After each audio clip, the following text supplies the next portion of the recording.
Ayaka, and I am a consultant with LSAT Unplugged.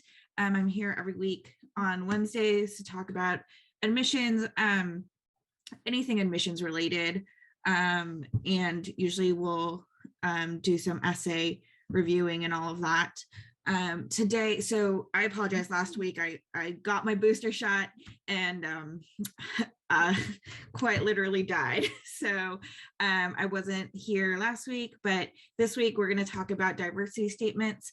Good to see some familiar faces, good to see some new faces here. So feel free to hop in with any questions in the chat or come off mute and feel free to ask. I'm going to do a kind of an overview of how to look at diversity statements today. But we can definitely go into some very specific questions if you have any.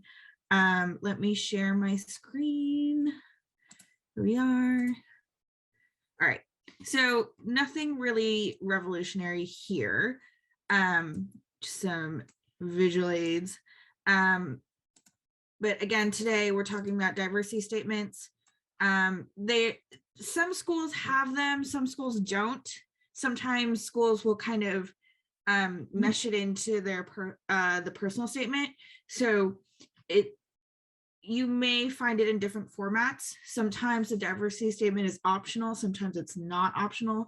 So really look at the requirements of the school.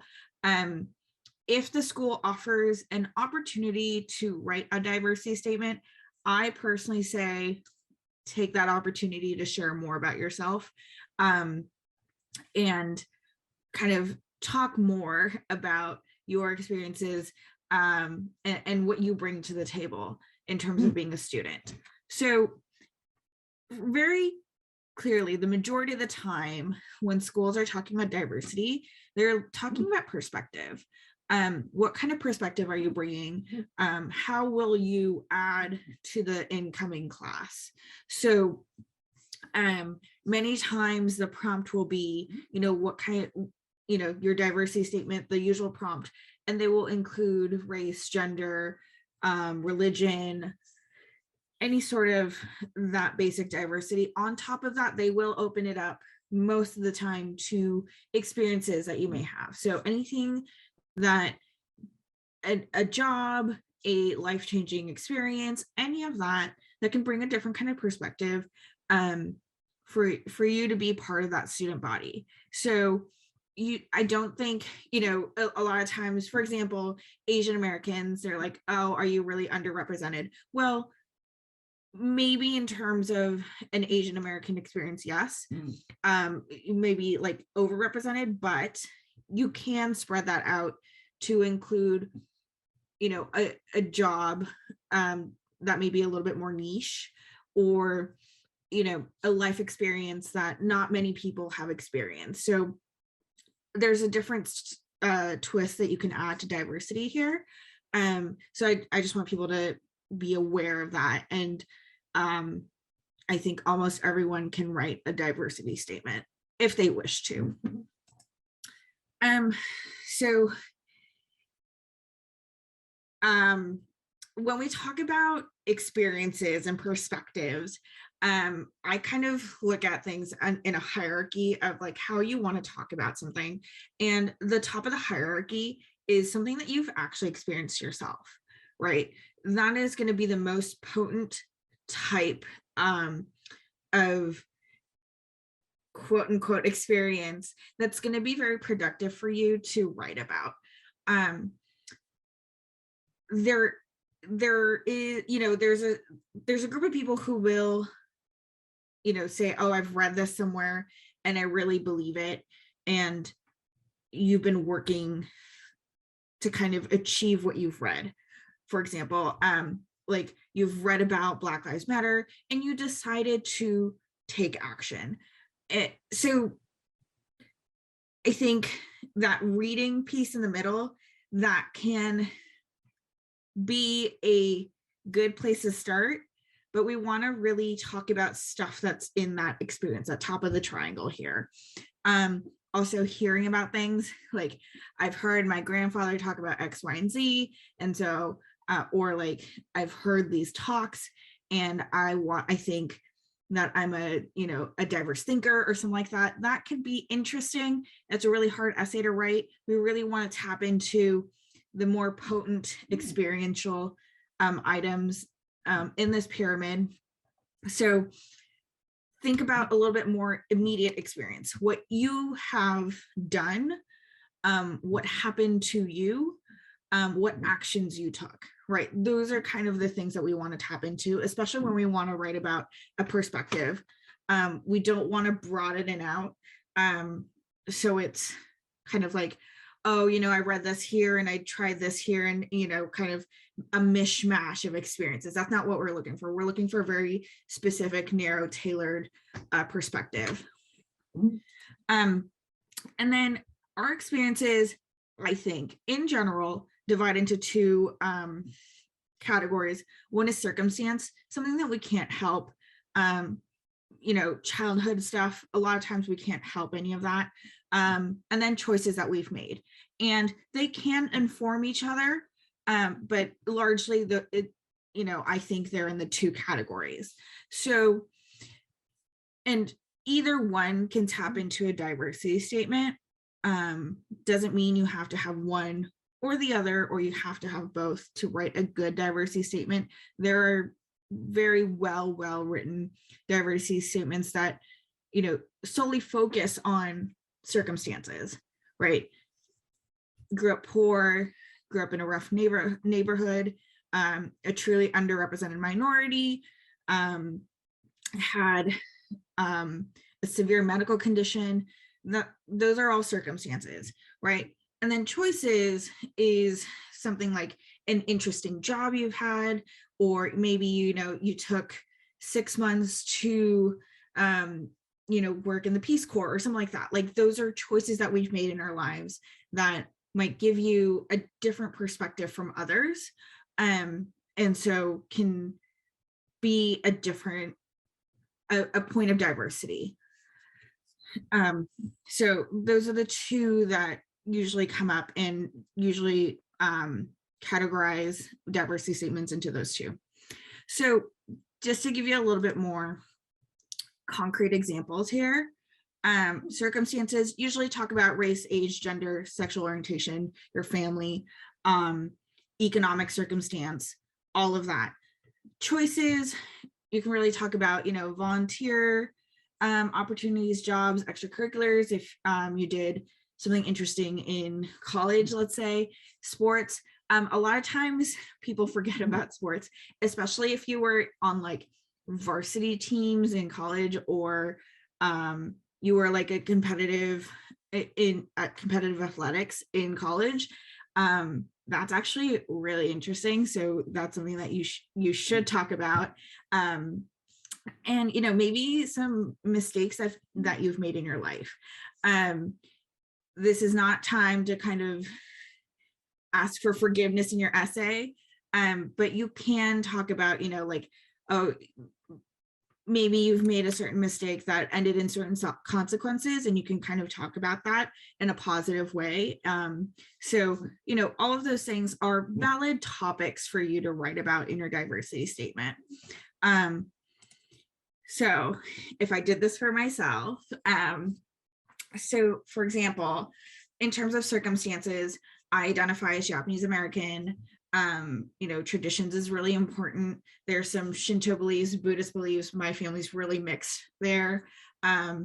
Relationship to food, high expectations for jobs. I'm a female in the workplace. I'm also in tech right now, so that's an interesting combo. I'm 28 years old. I have 2 parents, 1 sister. I lived in San Francisco. I don't live there now, but I did live in San Francisco, and I don't identify with any religion, right? Those are the circumstances that I live in. I could really write about any one of those, but I tend to not want to write about that, just because I personally just feel like that's not where the essence of who I am is in. So if you feel like, oh, actually the stats of who I am, you don't feel like is a point of diversity, maybe you can look at the choices that you've made in that. And so if you look at the choices, for example, I'm in consulting. That it's like the concept of being a day ahead of your clients. It's an interesting mindset to be in. There's also knowing tech. I was in cybersecurity. I was an executive assistant. I did compliance and legal in a foreign company. I was a fitness instructor. I lived abroad for a little bit of time. I love to ski. I love to travel. You know, all of these things are choices that I've made in my life. And I could talk to a little bit more about all of these things and kind of say, hey, this is a perspective I've gained in doing one of these things, right? Don't try to cover all of them. Pick one that's been very impactful for you and write your essay around that. And I think that could be a little bit more of a robust essay if you feel like maybe your stats are not your diversity points. So I hope that was helpful. I hope I'm pronouncing your name right. Ayaka? Yes, Ayaka. Ayaka. And tell me how to pronounce your name. It's Taniqua, but everyone calls me T. T. Okay. Okay. So I've never heard it as such, and I think this is like perfect. I wish I'd known this before. Yeah. So my question is, so when you say like pick one of the choices and then you can choose which perspective, I mean, like when you say the perspective, which like how should it be presented in the essay? Sure. As far as like perspective, like say if I took let me for example, say if I took fitness instructor. Yeah. Is it your perspective concerning law? Is it your perspective concerning life in general? Like what exactly would catch their attention? Sure. And I think you should, I love the question. And, you know, for example, with the fitness instructor, I did that in college. And for me, that was a personal journey of like, I originally was like a super shy person. Like I could not stand in front of people and speak. And when I was training to be the fitness instructor, like my mentor was like, there's nothing that's going to be embarrassing now because you have to dance in front of people and you have to tell them how to do it. So it's that build in confidence. And that's my perspective that I've gained on myself, right? Like I can overcome kind of my own doubts about myself and say, hey, I can actually work through it. And that's something that has given me confidence to work through and in parallel say, therefore, I know that I can work through law school. It is something that I want to do. And I know Got you. to do that. Right. So does that make sense? Yeah. So it's basically using it as like a storyline. Yes. To present like why I should be why I'm a good candidate for the school type of thing. Okay, I got you. Yeah. Thank you. Yeah, absolutely. That was a great question. Yeah. And I think, you know, any one of the choices you can really pull into a diversity statement. So you know, and I've seen it all over the place with the topics that people choose. So, you know, if you're like, I don't know if this is going to fit into a diversity statement, you know, we can talk it out here, or you can, you know, send a message and we can brainstorm. But really, almost anything can turn into a diversity statement. Okay, perfect. Because like my mind, I'm thinking like, oh, how I love sour burgers. I don't know if you all know what that is, but it's this candy. Oh, and I mean, you know, I'm even thinking something as simple as that, which I wouldn't use, but like I'm just thinking, trying to get my thoughts together. Like, how can I create a well, concise diversity statement that the reader isn't like, what the heck is she talking about? Sure. I mean, I think about, you know, skiing. Like I love to ski. And somebody was like, well, how do you put that into a diversity statement? And I was like, well, okay, when you start at the top of the mountain, you have to kind of track where you're going. You have to say like, okay, here's where I'm going to turn left and then try to like jump down there and then, you know, turn right here and kind of miss those trees over there. And so it's a matter of trying to figure out your route to get to the bottom of the hill. And that's a problem solving skill, right? So you can kind of put it in that metaphor of saying like, hey, I'm a really good problem solver. Because I ski, I can kind of see where the goal is and say, oh, okay, even though it looks like I'm going away from the goal, I know how to get back. And it's a necessary route, right? So like stuff like that can really help you. And that's a perspective that you have, right? And Kareen, I see that you have travel in the comments. That's amazing. Like traveling to 26 countries, that's a lot of exposure that you've had. So I think that would be a great perspective to bring in. Yeah, that's awesome. Yeah, so that's really kind of my spiel on diversity statements. I know it was really fast, but you know, if you have any questions, feel free to ask. Yeah. Do we feel like we can write a diversity statement? Because I think everyone can. Yes. Yes. Yes.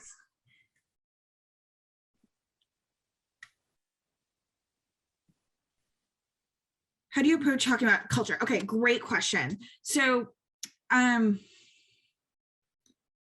think culture is one of those that feels easy, but it's actually a really hard diversity statement topic.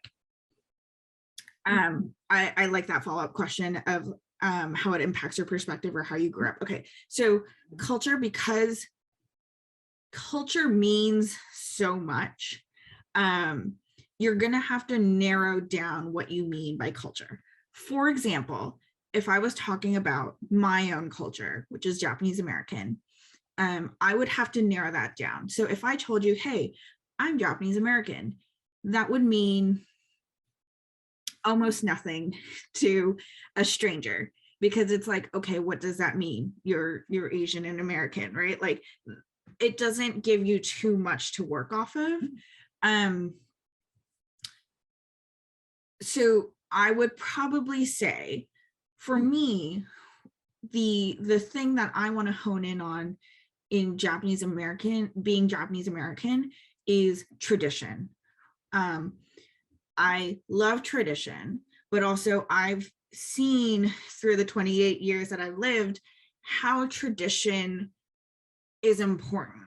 I used to say like, hey, like, you know, screw tradition. It's kind of like this annoying thing, but there's a lot of thought behind tradition and, you know, the, you know, traditional dances or poems or cultural items that come up and how I identify in those. So I think, you know, kind of take a very narrow approach in talking about diversity and kind of define that at the very beginning. So say, you know, if I were to write about that in my diversity statement, I would say like, I am Japanese American, and you know, tradition is extremely important to me, right? You want to define that second part, because a lot of times what you'll see in diversity statements that talk about culture is that they'll say, I am X, Y, and Z. And I think it cuts yourself short because you don't know what that actually means. You are the one who lives that experience. I haven't lived that experience. So when you tell me I am X, Y, and Z, I actually don't know what you're talking about. So I think it's important to define that and then talk about, you know, if, for example, if we're talking about tradition, you know, maybe the points where tradition was important to you were important to me during my life. And when did that switch happen between, you know, not kind of caring for it and then saying, actually there's a purpose to it, and what made me realize that. So that could be a good point for a diversity statement. Does it answer your question, Eva? Great. Okay. And then green. So any other floating questions out there?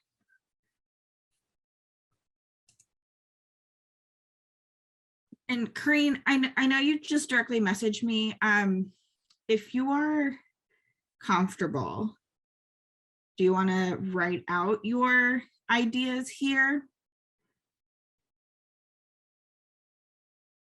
I know you said you couldn't come off mute, but okay, yeah, why don't you write it out and we can, I think when we write essays, a lot of times we're all in our minds and we kind of get stuck in our minds. So if you can kind of write it out and tell us what you're thinking about writing, and maybe we can kind of brainstorm together what your thoughts are, and what might be a good direction for you. And I'm happy to do this with anyone else. So if anyone else wants to go through their topics that they might have in mind, feel free to come off mute. Yeah, I was just wondering after Green goes, if I could, it's just my personal statement. I'm not sure the schools that I'm applying to, or thinking of applying to, they really haven't even put in the opportunity to write a diversity statement. So mostly just a personal statement. I know I've gone over it with you a couple of times, but I have a little bit more changes. And if we had time, maybe I could run that by you. Yeah, so in January, we'll do like a whole series of like every week, we'll look at essays. So if you don't mind, let's hold off until next week, because next week is already January, which is crazy. Yeah, and Eva, you as well, I know you just direct message me. Feel free to send it in to admissions at lsatunplugged.com, and we'll read essays every week. So we can, anyone in this class, feel free to send in a draft and we'll take a look.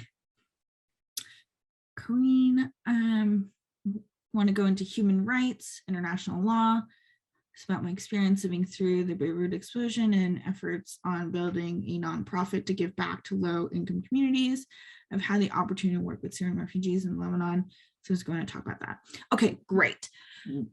Wow, that's a lot, and that's an amazing experience. So I guess my question to you is this all that you want to put into a diversity statement? Is there part of this that's in your personal statement? Served as first Muslim student body president of my university. Obviously that comes with a whole bunch of stories to tell. Self being a female power at the time. Okay, great. Let me think. It's 1, 2. I think that's about 4, maybe even 5 stories that you have there. And the unfortunate part of personal statements and diversity statements is you can't cover everything. Diversity statements usually have like a 1-page limit. So I think the unfortunate piece of that is that you're going to need to cut some of that, because it is really, there's a lot going on in each of the stories, I think. So, I think you can break that up into your personal statement, diversity statement. If there's optional essays, use some of that to talk about all of these. And I think the way to choose,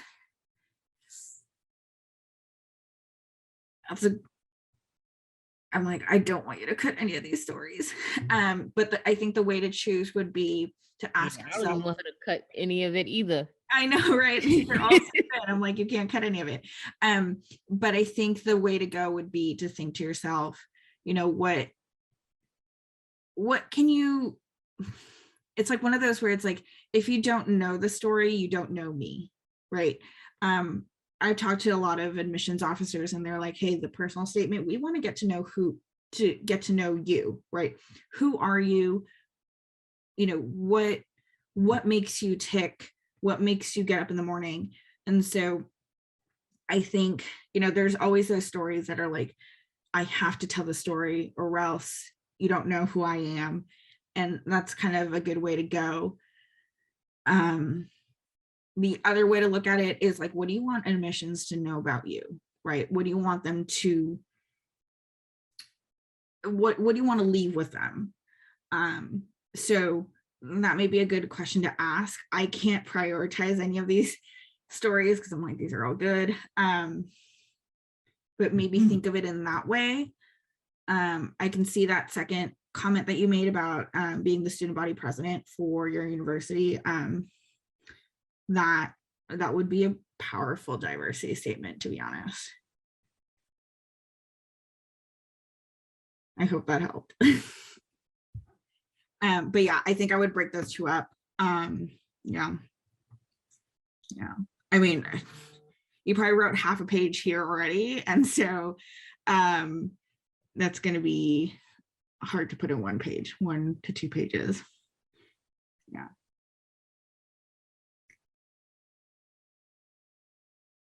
Okay, so in your personal statement, you're talking about the explosions and the efforts. Okay.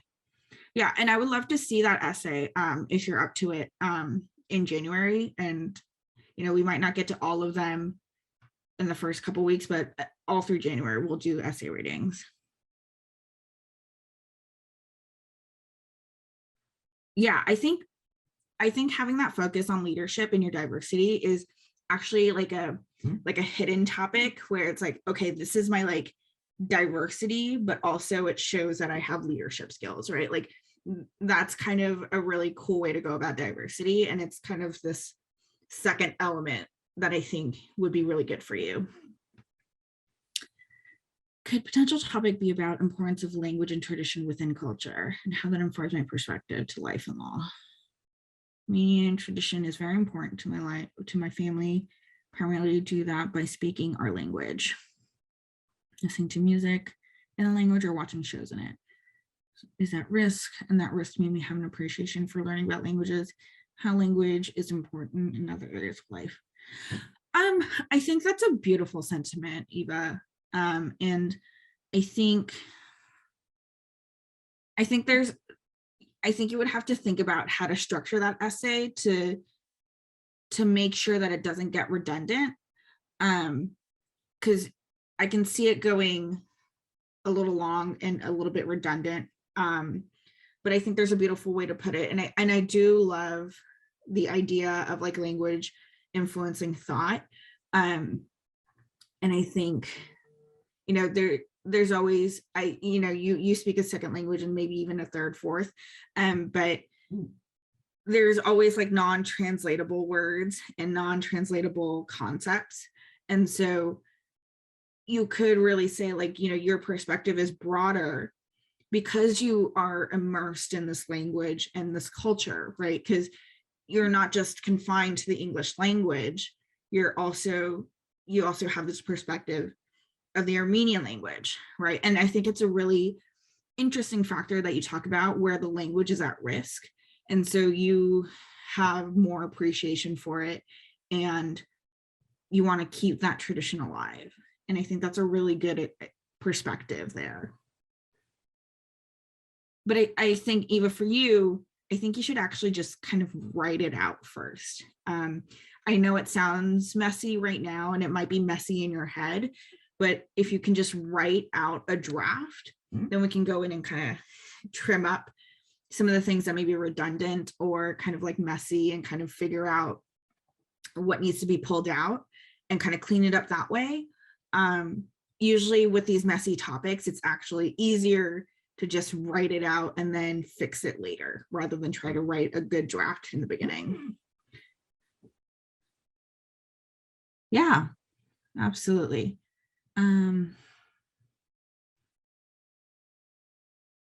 And Corinne, I love that point that you have a letter of rec talking about your leadership. I think that's a really good point. And we've done a class on letters of rec before, but you want them to write with purpose. But it's also a good perspective for you to write about as well. Cool. I love the participation in the chat. Yeah. Absolutely. I don't even know where to start. I'm reading everyone's. I'm thinking like, what to even put? I don't even know.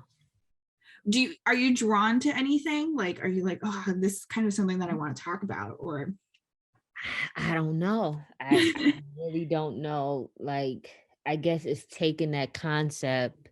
It's like there's so many concepts I can, like there's so many choices that I've made that I can come up with something. Sure. But I don't know which one, I don't know if I would find myself as in what you said to Eva. Mm-hmm. I don't know.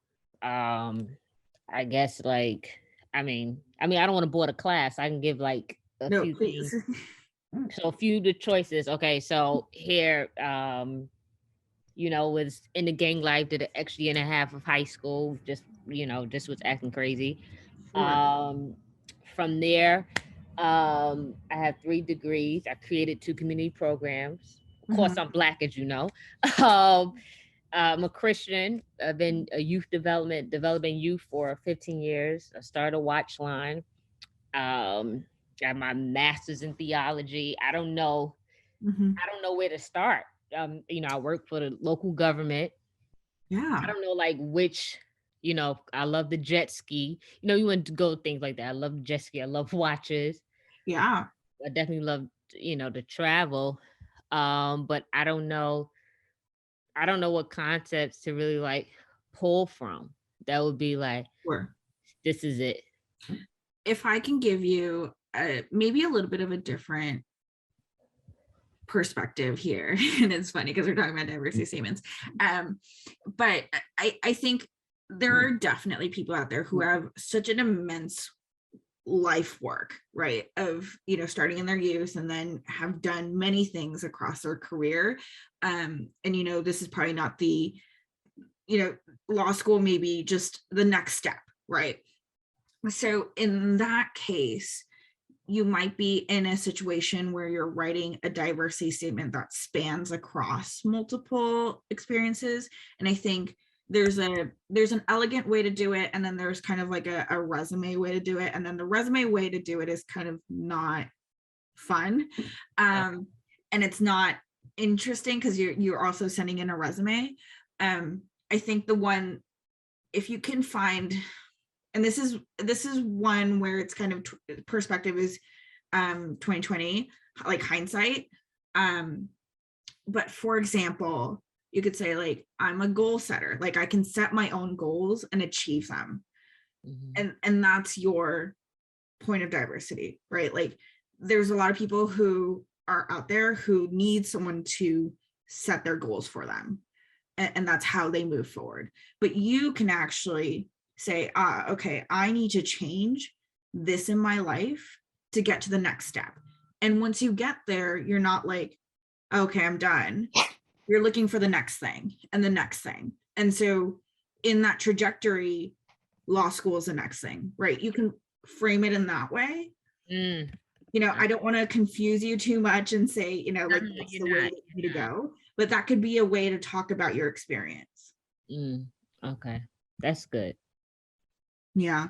I mean, clearly, even the 2 minutes that you talked about all the topics that you have on hand, clearly you have a potent range of experiences that you can talk about, and that's amazing. Thank you. Yeah. And it's sad that we can't put everything in our essays. Right. Like, why is there a page limit? I want to write more. Well, thank you so much. Yeah, absolutely. And if anyone writes a draft in the next few weeks, feel free to bring it into class and we'll take a look. All right. I'm gonna hold you to that too. Yes. Bring it in. All right. Any other questions out there?